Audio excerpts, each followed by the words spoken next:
liberal Democrat. And I'm a conservative Republican. But we're both worried about the society our children live in today.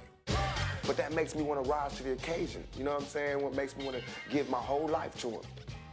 And I will give my whole life to this plan that I have for Thug Life.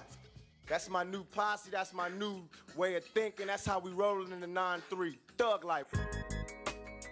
When I'm saying thug, I mean not criminal, someone to beat you over the head. I mean the underdog. If the person that had nothing succeeds, he's a thug, because he overcame all obstacles. It doesn't have anything to do with the dictionary's version of thug.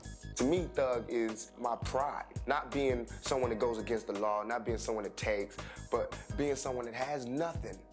And that even though I have nothing and there's no home for me to go to, my head is up high. My chest is out, I walk tall, I talk loud, I'm being strong. I am against racial and ethnic entitlements. I think they are un-American. I don't understand why America doesn't understand thug life. America is thug life. What makes me saying I don't give a fuck different than Patrick Henry saying, give me liberty or give me death? What makes my freedom less worth fighting for than Bosnians or whoever they want to fight for this year? They should give money to the ghetto. I mean, I think even gangs can be positive. It just has to be organized and it has to steer away from being self-destructive to being self-productive. I organized the OGs in the East Coast and the West Coast and the penitentiaries to come up with codes of ethics for criminals. It's called the Code of Thug Life. It's a code putting order to the violence on the streets. In Watts, Compton, Chicago, wherever. We got all these people all over the country saying, yes, we go by this code. We're going to be against attacks on people that are not involved with the street gang, with the drug trade, or the illegal business at all. You know, all that kidnapping and shooting drive-bys out the car, we against that. It's thug like that. It ain't just a bunch of niggas going crazy. We want to control our streets. So all we saying is if every motherfucker that was out here right now gave up $1, and they put it to this Thug Life Fund, the money don't go to me, it go to somebody from your neighborhood. They take the money, and we do this shit like every month. I be bringing new rappers in here, I be bringing Snoop, whatever the fuck y'all want. I go snatch the niggas. And for that shit to happen, we can't have no violence, and everybody gotta be down for that shit. We're just gonna start slowly but surely taking our communities back. Regulate our community. Organize. We need to start taking care of our own. We gotta start somewhere. And I don't know about anything else, but this to me was the start. What is the message though? The message is that we're coming. All the people you threw away, the dope dealers and the criminals, they will be legit sitting next to you in first class, thanks to your boy. You know those little things they have for the mice, where they go through around a circle, there's little blocks for it and everything? Well, society is like that. They'll let you go as far as you want. But as soon as you start asking too many questions and you're ready to change, boom, their block will come.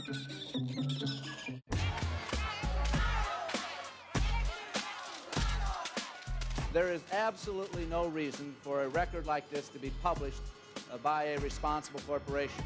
Never before has there been such a will to use music to advertise self-destructive violence. It glorifies violence.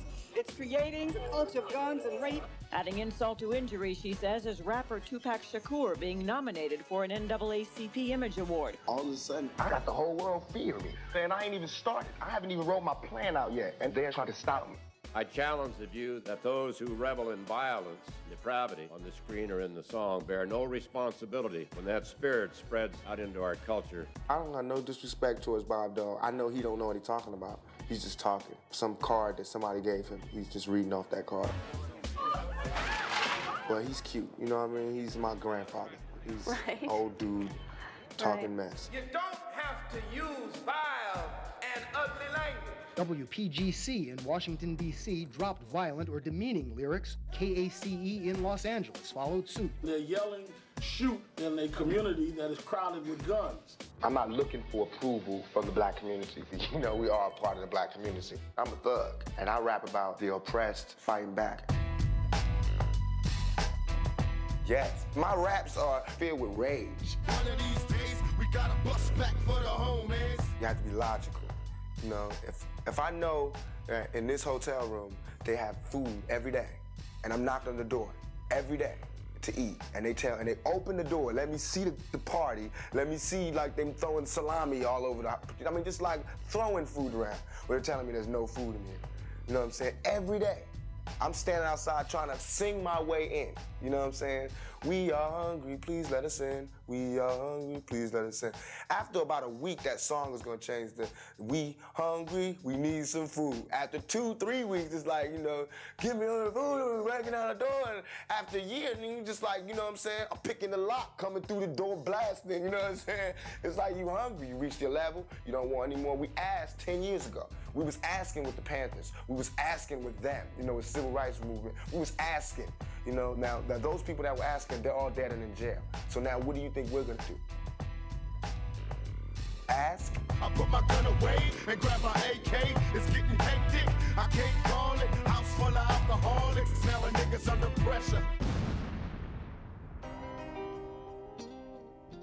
There's a bad part because the kids see that and they mimic it.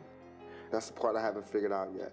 But the positive side is the kids who live in a household where the mother is a crackhead or whatever, and he hears the rap, he's like, oh, that's an everyday thing for them. So I don't have to feel ashamed. It cuts both ways. To me, it's like, when I say I live the thug life, baby, I'm hopeless. One person might hear that and just like the way it sounds, you know what I'm saying? But I'm doing it for the kid that really lives a thug life and feels like it's hopeless. So when I say hopeless, and when I say when I say it like that, it's like I reach him. You understand? And even if when I reach him, it makes it look glorious to the guy that doesn't live that life, I mean, I can't help it, it's a fad, you know? He'll drop the thug life soon enough. But for the person that I was trying to reach, he'll pick it up and I'll be able to talk to him again. I think I'm being responsible, but it's hard. Once you start worrying about what you're saying, I get writer's block. Kind of like, I can't say that, that's too harsh, can't say this. Now I have to just block it out and trust my heart that I'm doing the right thing.